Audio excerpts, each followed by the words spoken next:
Well, a very good afternoon and welcome back to the channel.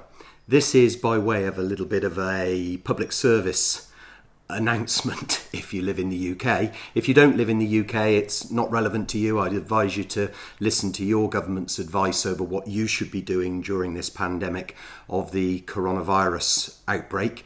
Here in the UK, the message from the government is very straightforward. We should only travel if absolutely necessary for work. We should take one piece of exercise, walk, run, cycle once a day, and we should infrequently visit the shops for necessary food or medicines.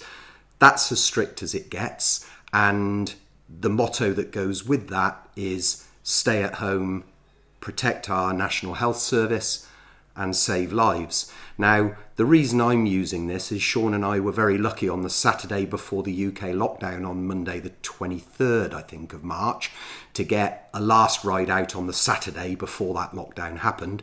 And you can see that on the rear wheel removal video at the very end. I put some footage of that ride and I'll reference the card up here. So I was very lucky to get that first ride, and who knows when the next one will be.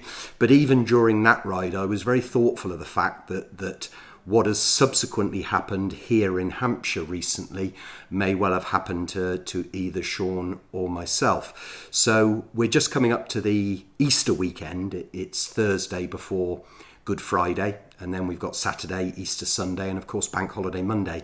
And here in the UK, quite unusually, the weather is set very fair. It's beautiful spring sunshine out there, and the temptation would very much be to go and socially distance or to self-isolate on your motorcycle, because it's as good a place as any to do it.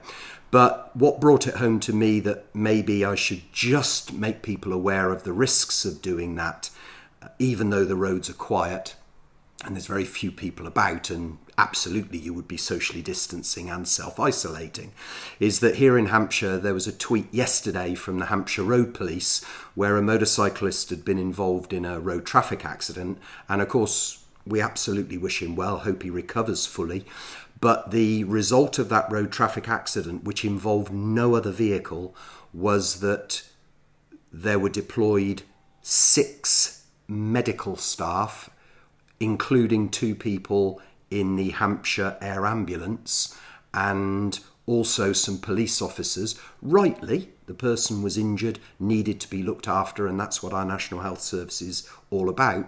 But without, I'm sure, deliberately doing that, he has tied up certainly 6 staff from a very stretched service currently, and now I would be pretty sure that he would be wishing to have heeded the advice of stay at home, protect the NHS and save lives. Of course, I've no idea whether his journey was essential or not, and I have the greatest sympathy for him. But I just use that as a little bit of an example that if you were thinking of taking your motorcycle out here in the UK this weekend, I would urge you to heed the government's advice, and I'll repeat it again. Stay at home, protect the NHS and save lives. As our great Queen said in her speech last weekend, this will be over and we will meet again. And when it does, yahoo, let's get out on the motorcycles. Thanks for listening and watching.